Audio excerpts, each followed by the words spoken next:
Okay, off to a slow start today. I think I've communicated to you guys that fortunately this has been a really busy time for us. I think a lot of people feel the urgency about, feel the sense of urgency about maybe not having been so present on social media before and now wanting to kind of establish themselves. So the reason why we launched this series is to share informative information about social media with anyone. Hi, Nancy. All right. We've been waiting for you. Nancy's my co-panelist, so she's actually going to be taking all of your questions. I have a running chat, which is here. And then here I'm going to put a lot of my notes about, LinkedIn overall and anything that we cover. And then here on the Q&A box is where you can ask me any questions, okay? So I do have Corky that has sent in some questions regarding LinkedIn paid ads, prospecting tips with LinkedIn, reading and interpreting the data and metrics from the ad. So all of these are great questions, and I am going to get us started with a basic overview, and then I'll get into sharing my screen and showing you the advertising panel dashboard. And I actually just got off the phone with a client that is going to be, has engaged us to do what's called a webinar series, but in a different capacity about LinkedIn. So literally, I just got off the phone with them, and it's going to be a pre-recorded video session, but let me pull my notes from that because it's literally everything I wanted to talk about today. But basically, with LinkedIn being such a popular platform for B2B and specifically salespeople, there is just some basic understanding that I want you to have about the platform. So obviously, it is a place where employers can look for team members. That's kind of the reason why LinkedIn was established. It's a great resource for that. And then it's a professional network, social network. So it's where a lot of B2B business can get done. So it's not just a job search. It's not just a business to employee, direct hire type of conversation. It's also a great platform to have a B2B conversation. So there is a way to establish a relationship on LinkedIn. And I always tell people that if you've known me, I actually just celebrated over 10 years in marketing, and I established my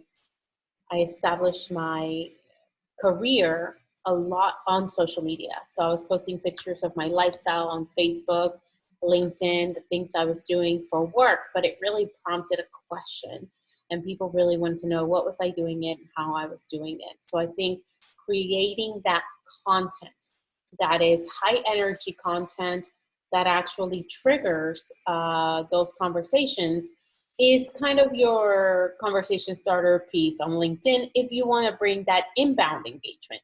Our last session was about inbound and outbound engagement. So on LinkedIn and Instagram are the only platforms where you can actually have direct access to your lead, to your potential customer, to anyone on the platform. So it's great, but there are some filters and workarounds on LinkedIn. So in the beginning of LinkedIn, when everything was, when there was no privacy issues, and when everything was kind of new and people didn't really know its value, there were so many pros to it, which is conversations weren't filtered. Now in order for you to have a conversation with anyone that's not a first degree connection, I'll show you how LinkedIn categorizes that shortly, but basically you have first, second, and third connections.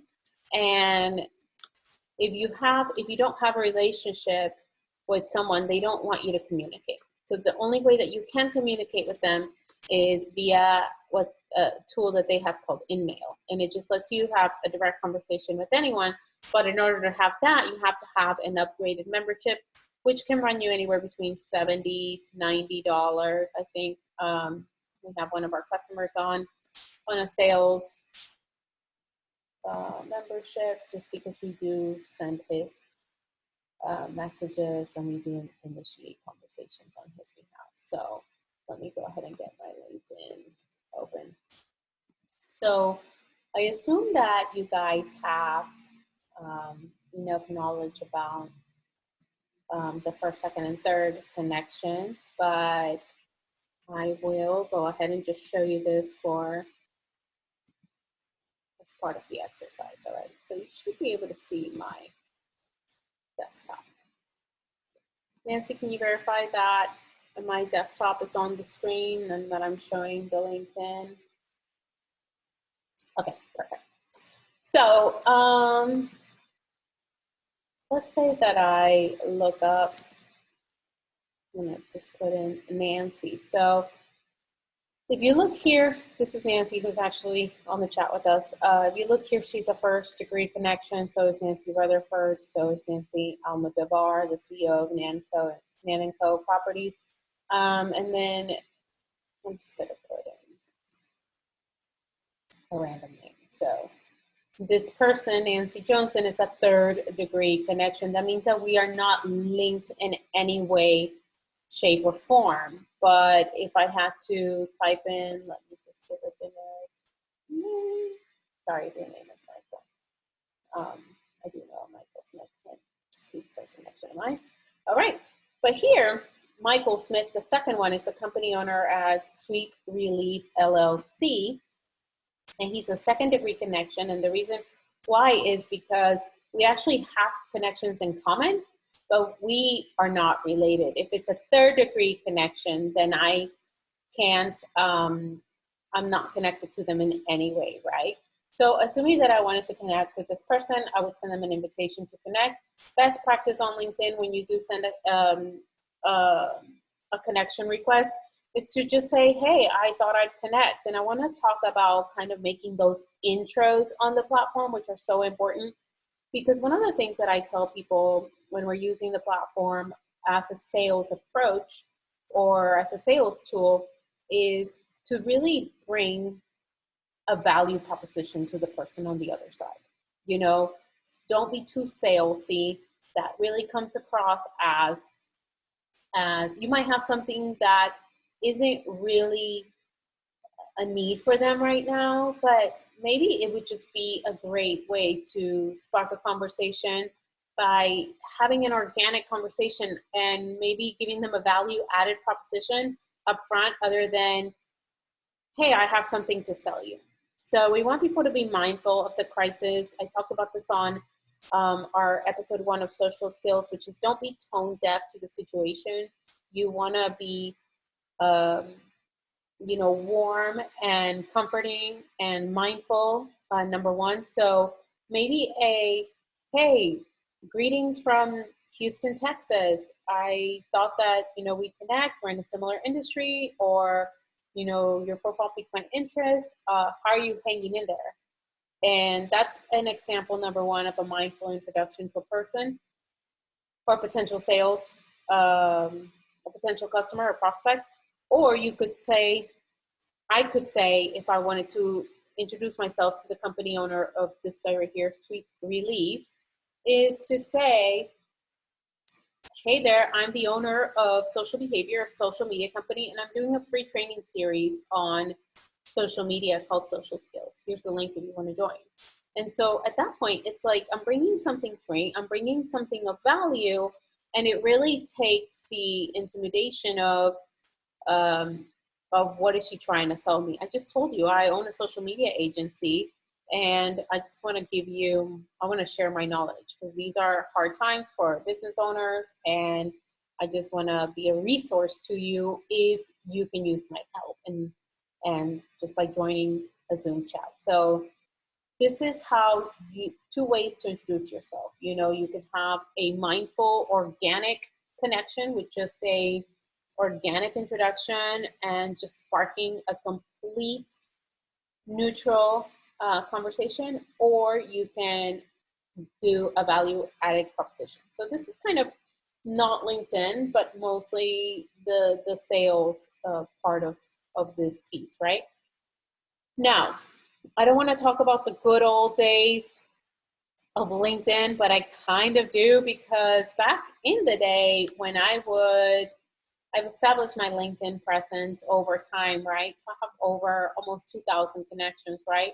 But back in the day, we would be able to do a data download of every single email address from LinkedIn. So I would be basically able to just do a download of all the contact info for every single one of my connections. And now that gets a little bit, now you can't do that at all. That function no longer lives there, but what does live there is their contact info. So if you have established a connection, you actually just go to contact info, and now you have this guy who's a friend of mine, Mike.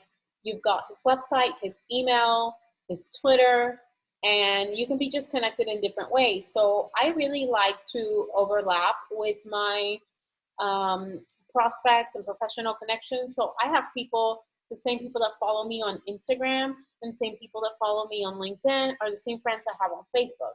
And the reason why I overlap is because, I can't be on all three places at once unless I am, and that is that I have established those connections. So for example, I have established those connections on all the platforms. So Mike's got his Twitter up here, and if I just want to follow him on Twitter, then I would just look at the contact field. So now, because of privacy and just respect of people's email address, a lot of times these people don't even know that this information like this is published. So I just like to ask or say, hey, I'd love to add you to my mailing list. And before, I think it was kind of socially acceptable. Now with the data breaches and kind of respecting people's privacy, I don't think that, that's a move that everybody should make. So please don't jump to that, but definitely ask for someone's permission. So now, you've connected, you've got a connection, you've got their contact info.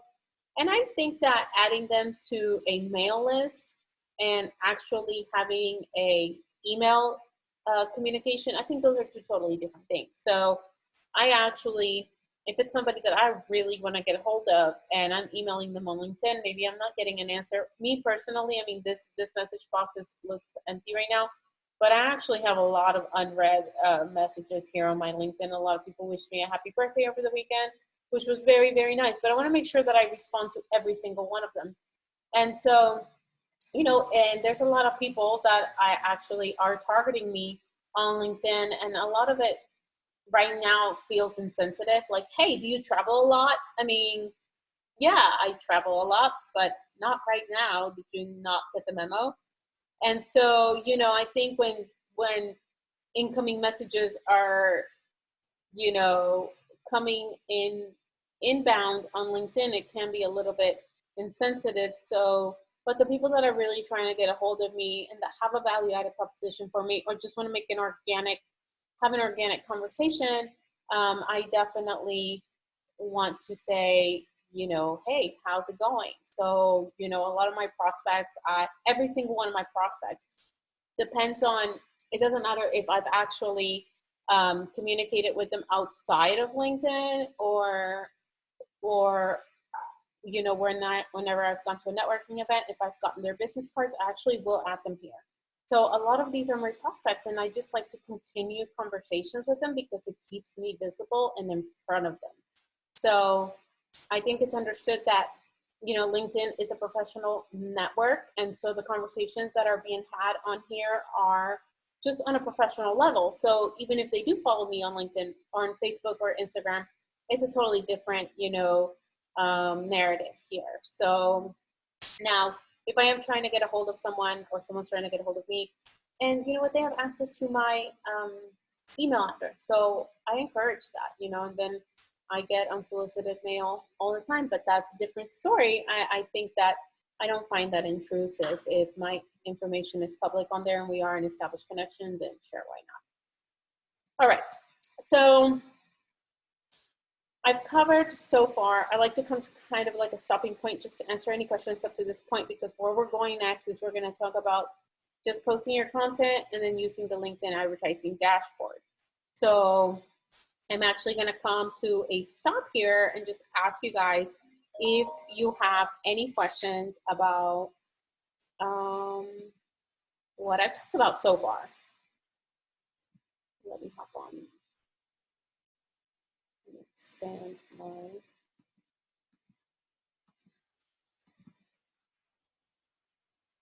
Nancy, can you help me by, this happened last time, can you look at the Q&A box and see if anyone's asking any questions? Oh, wait a minute. Oh, there it is. Okay. All right, so if no one's asking questions, what I'm going to do is I'm going to go ahead and, yeah, so no problem. Let me go to the chat. And let me just kind of copy what these are rough notes, guys.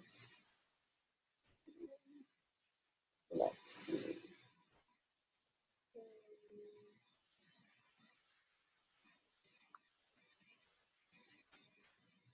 Okay, so this is kind of what we've covered so far. Hopefully that goes through. Okay, yeah. So that's already gone through. All right, now the next thing that I want to talk about is I want to talk about content. I want to talk about advertising, and I want to talk about analytics. So I just gave you a general overview, and now I'm going to dive into the content a bit, okay? So for content, what I like to do is I like to organize my content, and I share a lot of organic stuff. So if you follow me on any of these platforms, very, very seldom do we ever just kind of trickle this in about, look, I do social media. I think we had a post go out earlier today. Because I actually have one of my team members write all of our content. So she's actually managing the social behavior COVID campaign. We have a whole campaign around it. So it's what we decided to do, because in lieu of some of our restaurant accounts and some of our nightclub bar accounts kind of closing or toning down their messaging in order to keep my people fully staffed and involved, I created this, whole COVID campaign. And that's the reason why we're able to bring you this. And so I am still sharing my screen. So I posted this earlier, which is, yes, we're still working on social distancing, blah, blah, blah. Schedule your virtual consultation today. And it actually sends people to my appointment booker, which is a great little tool. I highly recommend it if you don't already have that tool. So, okay, this is one post out of like maybe a whole 2 weeks since this thing started happening and we started our campaign that I've ever posted. Hey, I'll do a free social consultation. And the reason why is because we share tidbits and organic content that is happening in our day-to-day life without being salesy. So I can post, hey, we're out here shooting content with Travis Scott. We're out here at this nightclub with Diplo. We're eating at Steak 48. And then it's just prompting people to be like, wow, what do you guys do? And so we're like, when we do their social media, or we do, we work with this client. So Steak 48 is not my client. Let me just clarify that. But we do, go to a lot of places like that where we have maybe a working partnership in place or something of that nature, right? So I'm just sharing day-to-day activity as to what's happening in our life. And then from time to time, I will actually drop a content piece like this, which is actually has, the consultation, the call to action, right? Most of our stuff over the last few weeks hasn't. And then what we're also doing is we're also sharing this information about our clients. So it's a way for us to highlight, for example, this restaurant has this offer. This Ventures wine has actually a great deal, 6 bottles of wine for $66, and they deliver locally. Just a very cheap plug there. We just posted that. But basically adding value content to my audience so that they're not overwhelmed by, oh my God, she keeps trying to sell me social media.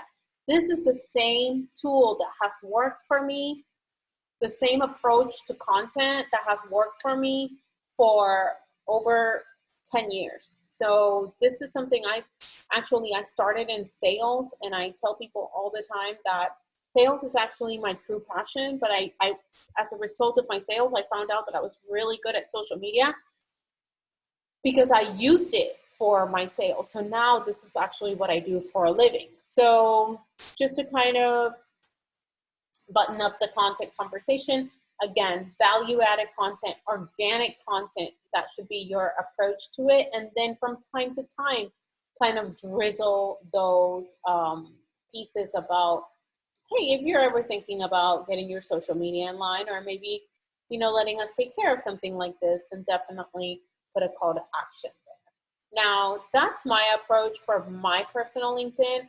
For our restaurant account, especially right now, like we've got every single call to action on every single post. Like here, you can Uber Eats, you can Favor, you can DoorDash, you can Grubhub, just because, you know, that's a different times call for different measures type of thing. Like we want people to have the information up front. Like you can get this meal delivered to you right now. This is how you can get it. So different times call for different measures. However, my personal content approach is still very organic and value-added content where I'm just sharing organic day-to-day stuff from our side. So that's the content approach, okay? How often you should be posting comes up a lot. You should be posting at least 3 times a week. And the reason why is because that's just a recommendation that we make to any client that wants to have a professional presence on LinkedIn. And the reason being that, you know, 3 times a week is just a healthy way to stay connected to your platform. And what happens is maybe somebody was online Monday and they're not online on Friday, and vice versa. So by you covering like that Monday, Wednesday, Friday, then you've got your 3 times. And if you're wondering if you can schedule content on LinkedIn, you can definitely schedule content on LinkedIn.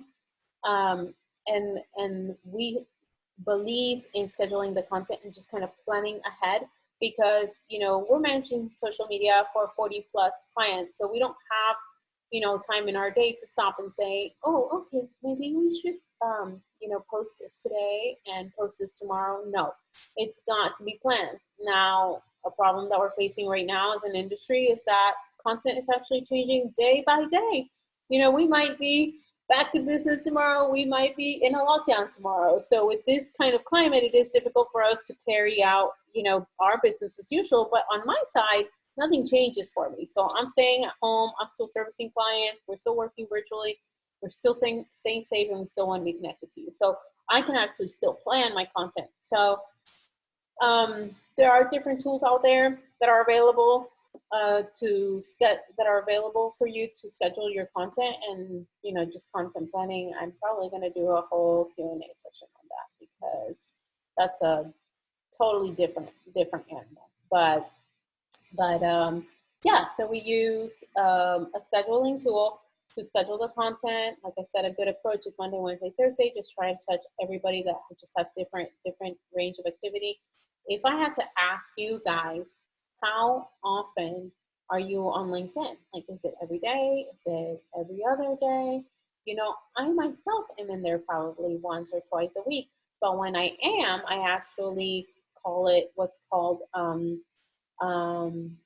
what is that word that I use, Nancy, all the time? Intentional engagement. So I actually am in there just being intentional. I'm not wasting my time. I'm not scrolling. I'm not, you know, just looking at random stuff. I'm actually just being in there doing my intentional communication. So responding back to prospects and responding back to people that wish me a happy birthday, or, you know, just having those organic conversations on there. So that is my approach to content. Now, let's talk about, that's what we call outbound engagement. So in our last class, we learned about inbound, outbound engagement. Engagement is a two-way highway.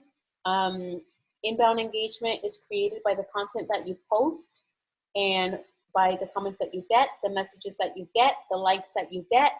All of that is inbound engagement. That's only triggered by the content that you post. So you want to make sure that your content is like going to cause reactions and going to cause someone to message you. Like if I post something that's just so awesome, maybe like the other day I posted a video from Tommy Laren, who sent in a video congratulating us for our social skills series, and she's got millions and millions of fans.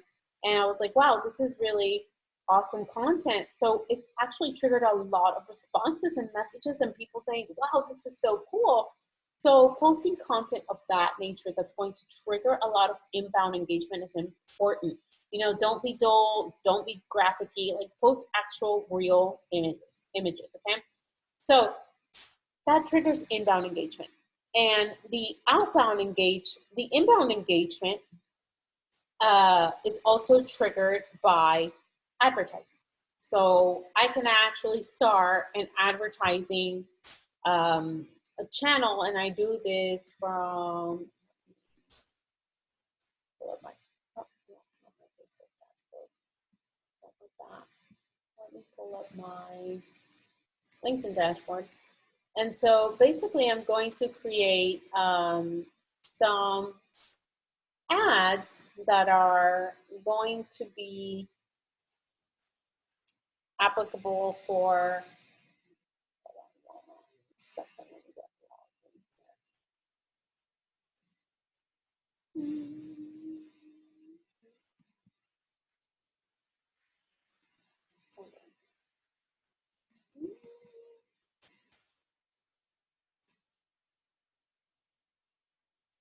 okay.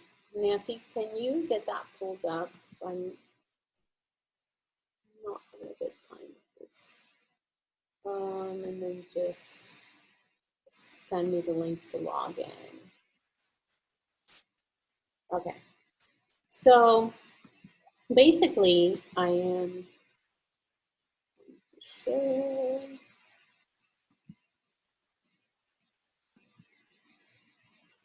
Okay.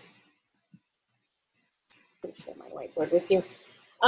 Let me just, Nancy's pulling that together for me. She's going to send me the direct link for the advertising login. But basically, to create that inbound engagement is I'm going to be submitting a forced ad directly to my target audience. And I'm going to set this ad up via the advertising dashboard. I talked about this last time. Okay, I found it. I talked about this last time. And so basically, you know, LinkedIn has the ability for me to create campaigns and actually reach people based on their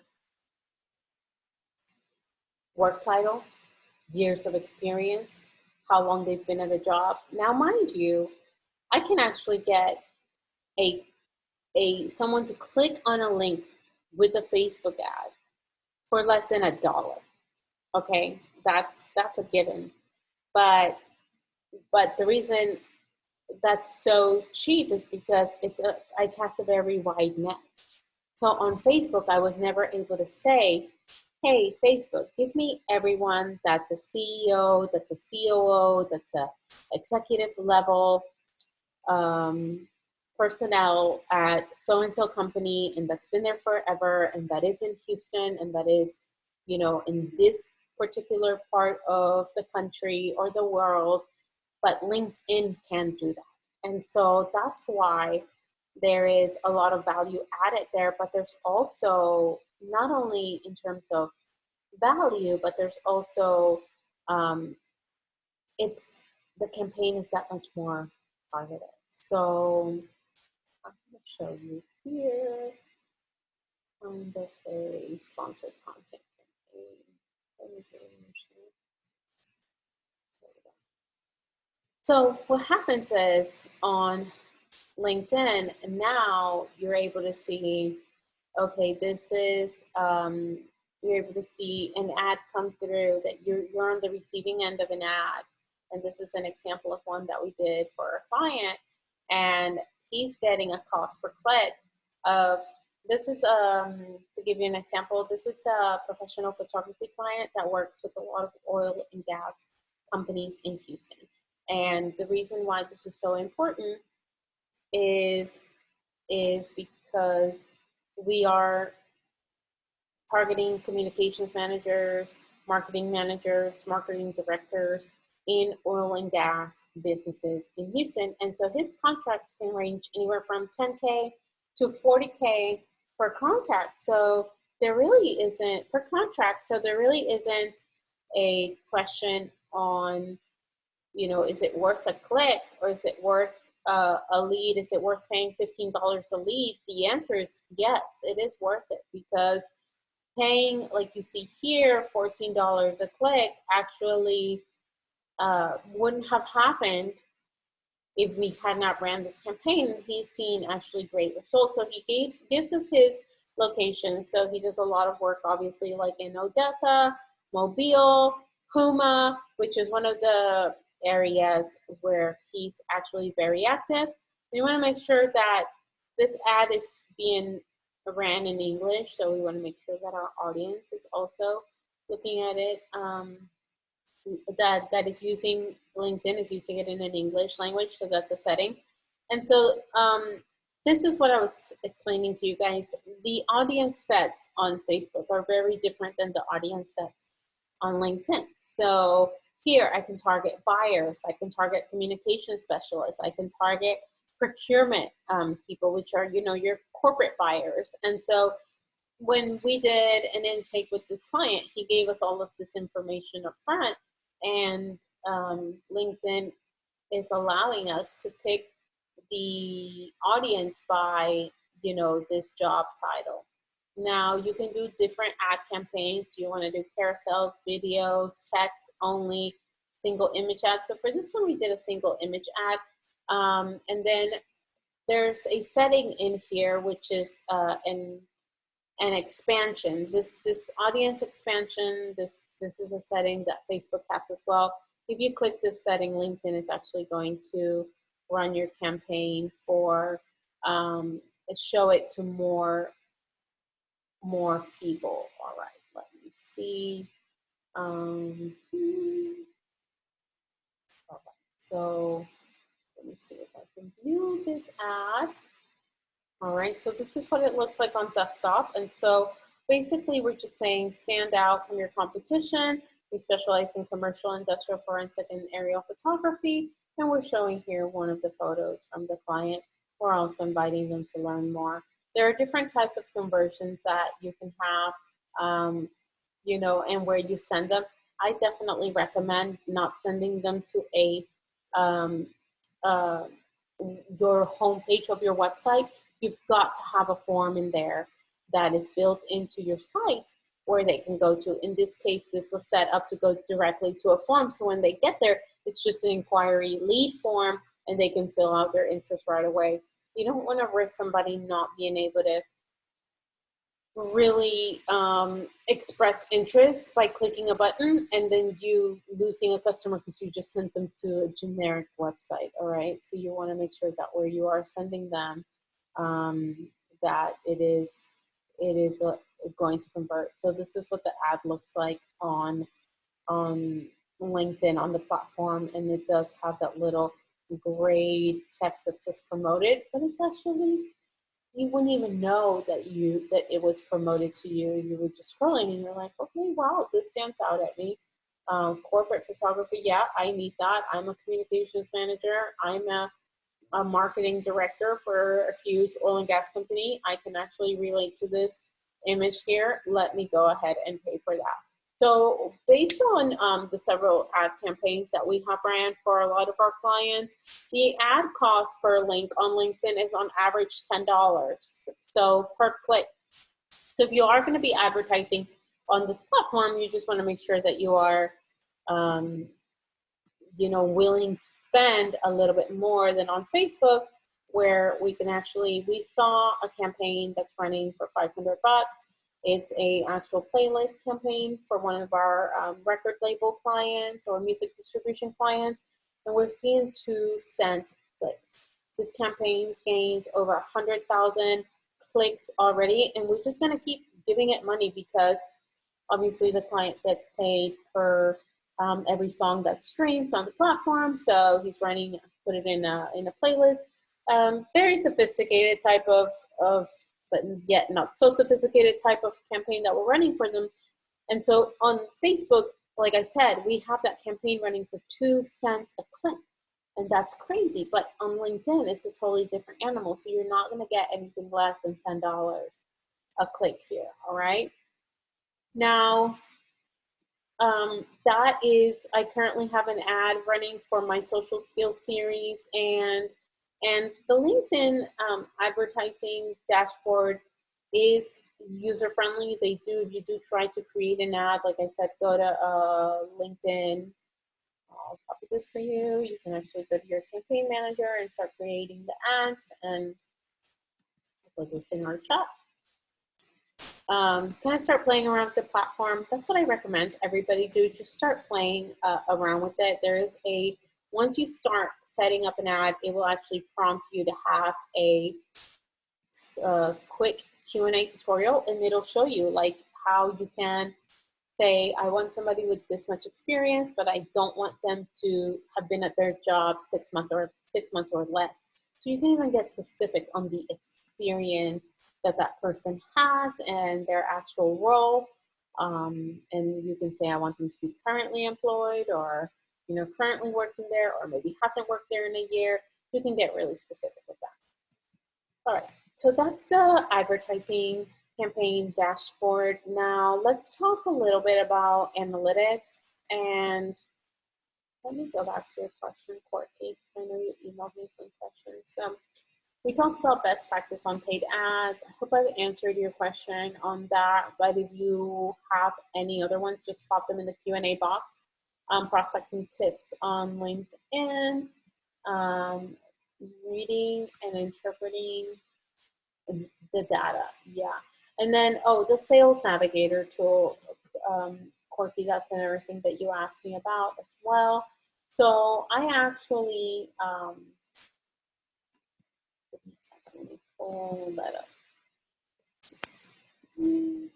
Don't use the Sales Navigator. Now, there is a lot of bots on LinkedIn as well, and there is a lot of LinkedIn has really stepped up their game for the sales to be a sales solution, a one-stop shop. So they want you to use this. They want you to use all of their sales solutions. And I know that some messages can be automated, and they're making it, easier for you to have this. Hold on one second. They're making it easier for you to have, a readily available solution to kind of work with you through your sales by having, automated conversations. A lot of people are using external bots on LinkedIn. I personally do not care for those conversations. I still like to connect with the traditional organic way. But if you are really trying to get aggressive and this is a numbers game for you, and you really, have to connect with as many people as possible, as quickly as possible, then looking into the Sales Navigator, or maybe a person or a company like ours that can help you go in there day by day. Because like with that other client that I showed you guys on the LinkedIn campaign, we do go into his account 5 times a week, and we start conversations with people organically and keep that up for them. Okay, Q&A, anybody have any questions? And I'll close this out by just showing you some LinkedIn analytics. Anyone have any questions? All right, you're welcome. Okay, so on the LinkedIn, let me see if I can pull a report from my account. So, okay, report. Oh my God, this is an album. I get my reports sent to me all the time by our automated software. And then what happens is I just dispose of it once I'm done looking at the data. So let me log in and pull one for you real quick. Okay. So for reporting, we use a company called Sprout Social. We actually have all of our accounts in here, and I'm actually going to see search groups. I'm going to pull here in personal LinkedIn. That was easy. Have everybody sorted in a group, and then going to look at a report. So this software actually, this is actually just going to pull my page report for social behavior on LinkedIn profiles, which is just social behavior. But basically, the company is called Sprout Social. It can be a little bit costly. I think we pay about $500 a month for them, but mind you, this is what we live off of. So this is obviously the highest cost of software that we pay. But if you're like an end user and you want to just sign up for this on your own, I mean, I think starting pricing might be like $50 a month. We just have a lot of the extra integrations, and we obviously have capacity for over 40 accounts to measure on here. And not only just from our 40 accounts, like we have within those, their Facebook, their Twitter, their Instagram, all of everything tied in. So this is my personal dashboard where I just kind of can look at my impressions. And so I definitely have been, like I said, targeted on LinkedIn ever since this thing first started. I'm going to be looking at, let me just pull last month, because that's actually going to tell us what we did in March. And so what we did in March, and this actually compares it to the month of February. So I actually didn't post as much in March. My campaign started around this time, my social media campaign. It was the week after St. Patrick's Day when all of that chaos was happening. We went live with our campaign here on this Tuesday, announcing our social skills series. And since then, I've kind of posted. So followers, well, this is also on social behavior. So this is not measuring my personal LinkedIn. This is actually just my agency page. So I've had 16 followers in the last month. That's actually gone up 100% in comparison to February. So we've had 8 new followers in February. Now we have 168 total. This actually gives me the publishing behavior. So it tells me, look, we had a whole period of silence where we were like, oh, we got to figure out what is going on with the world. Maybe let's take everything down. We had to pull back a lot of the content that was scheduled because it was insensitive to the crisis, all right? So this tells you, your publishing behavior. It tells you your impressions. On the actual company, it has 721. If you looked at my LinkedIn profile when I was on here, if you look here, it'll always tell you who's viewed your profile. This is 629 people have viewed my profile. And if I activate a premium type of membership, and if you look here, during this crisis, I was posting, hey, I'm here for business owners. I want to bring you value. I know this stuff is crazy and I want to do something to help you. So message me with any questions. And I just offered myself up like that to just be an advisor, guidance, or, just help bring a value-added proposition to the table. And because of that, my engagement went up by 485%. Just on that single day alone, I had 275 views to my profile. So, this isn't over time. This is kind of, obviously I kind of trend this way. I don't spend a lot of time on LinkedIn, like I said, once a week. But If I am using it as a sales tool, I'm in here every day. All right. So going back to my report, shows me, this is the company, and this shows our audience growth. This shows our publishing behavior, how often we're posting. And then this actually shows the engagement per post, like what did better overall as far as our posting is concerned. So last month, this was our most popular post, and it was an emotional trigger. So I think I haven't talked about emotional triggers on this social skills yet, but when you actually bridge an emotional connection with someone about, the crisis, the situation, there's psychology in social media, right? So we put a post that said, we'll never take these moments for granted. It wasn't an intentional emotional connection, but it triggers that because a lot of people do miss team lunches. A lot of people do miss happy hours. So when you can connect with that side of their brain, they're going to be inclined to like that. So this is obviously the top post for this page. Here, Nancy, who's actually on this chat, got creative with this post.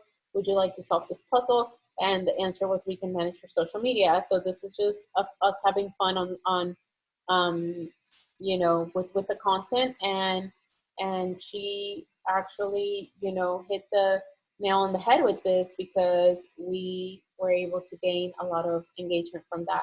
So then that is what these things are telling us. And then the other one was a COVID statement that I published, but I was being funny at the time, and I was just making a statement when everybody was sending their emails. Like you guys know that Friday on March 13th, right before the restaurant shutdowns and everything, everybody was sending all those emails. We're being safe, we're using gloves, we're using this, we're using hand sanitizer, and all of this. And I was just, but I'm sending my employees home, but I just better not catch them outside their house on social media because we're all friends, we're all connected. So I was making a joke, but it actually got a lot of engagement, not just on LinkedIn, but also on all platforms. And of course, I was being silly, but now I'm not, because I want everybody at home. I want everybody safe. All right, so LinkedIn impressions over time. This actually, in a month's time, actually shows you, what campaigns perform the best. So you want to tie that in with what you post that day, or what happened on that day, where you mentioned in the news, where you mentioned in the media, to trigger these high viewpoints. And then your LinkedIn engagement here is measured by not only the reactions, the comments, the shares, and the post clicks. So whatever I did here on March 4th got 7 people to click on my post. And so that's great. Remember, this is a free tool. So you don't always have to be paying for the advertising to actually get clicks. You just have to establish real organic connections. So definitely use that to your advantage, and try to mirror these posts, because those are very effective, posts that actually are getting a lot of post clicks. And we also want, reactions as well. Reactions, comments, and shares equals engagement. The more engagement, the more viewers that you have on every single post thereafter. So even though my page impressions went down, my actual engagement rate per impression actually went up. And then my engagement, it's showing here, did go down, but my reactions went up. So a lot of data to interpret. This report also shows me my demographics. So it actually tells me who is looking at my page. And yeah, then I got this just overall by the numbers comparison month by month. So February, March. Okay, guys, so that is the backend analytics report for LinkedIn from Sprout Social. So up until now, do we have any questions, or should I close out the Q&A? Jorge, I hope I was able to answer those questions that you had, reading and interpreting the demographic from the ads to. Okay. No questions? Well, it's been nice spending another afternoon with you. I think I'm getting a little bit. Oh, Cindy might have a question. Let me ping Cindy in. Cindy is so awesome. She's the owner of Clean Water Solutions. Okay, what's up, Cindy? Talk to us. Okay. First, if you already covered this, I'm just going to apologize in advance because I had a couple distractions. Okay, no problem. I'm really glad that you can't hear me because this was my first Zoom. I was like, oh my gosh, kids. That's so funny. My question is this. If I want to reach, let's say, a large group of custom home builders, how can I gather all of them and send a message? What kind of software is that and where do I find it? Yeah, so, okay, that's a great question. So let me guide you through here. You're going to have to, if you don't look at a sales navigator as a solution tool for that, if you, like I said, if you are trying to reach people by the masses and this is a numbers game for you, then you want to use a sales navigator where you can actually rope a lot of people in. The sales navigator link is right here in the Zoom webinar chat, but I can text it to you after. Okay, great. And that is going to help you pull people with job titles that are home builder.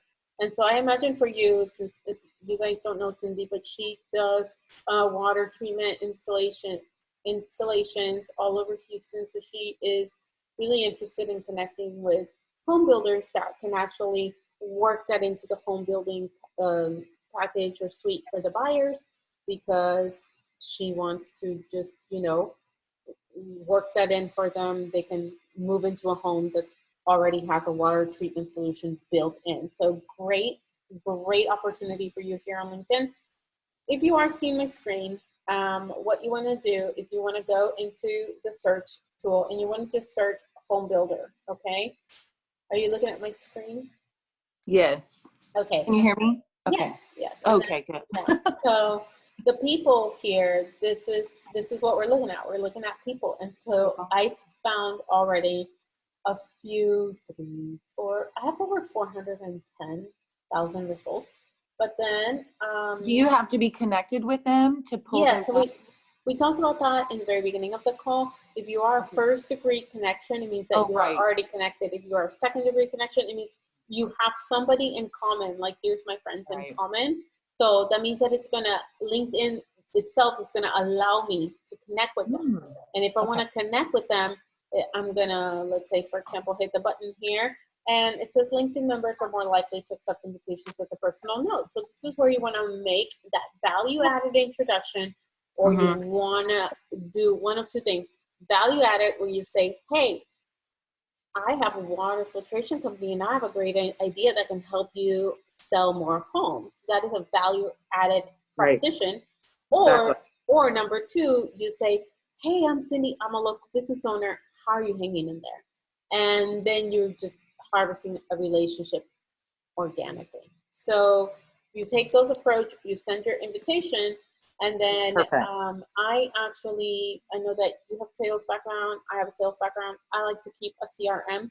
So I use a CRM system where if I am actively approaching someone to become a client or have some type of a working relationship with them, I actually will then transfer that person once they accept me like into my CRM. And that way I know I can, you know, continue to plant the seed and continue to stay in touch and so on and so forth. But that's a separate class, totally separate topic. So what's your CRM? So I use pipeline deals. A lot of people use Salesforce, but I've been a pipeline deals customer for over 5 years, and it's what I use to sell millions of dollars of luxury products before I started, this business. So, all right. Well, thank you for your question, Cindy. Thank you. That was very helpful. Right.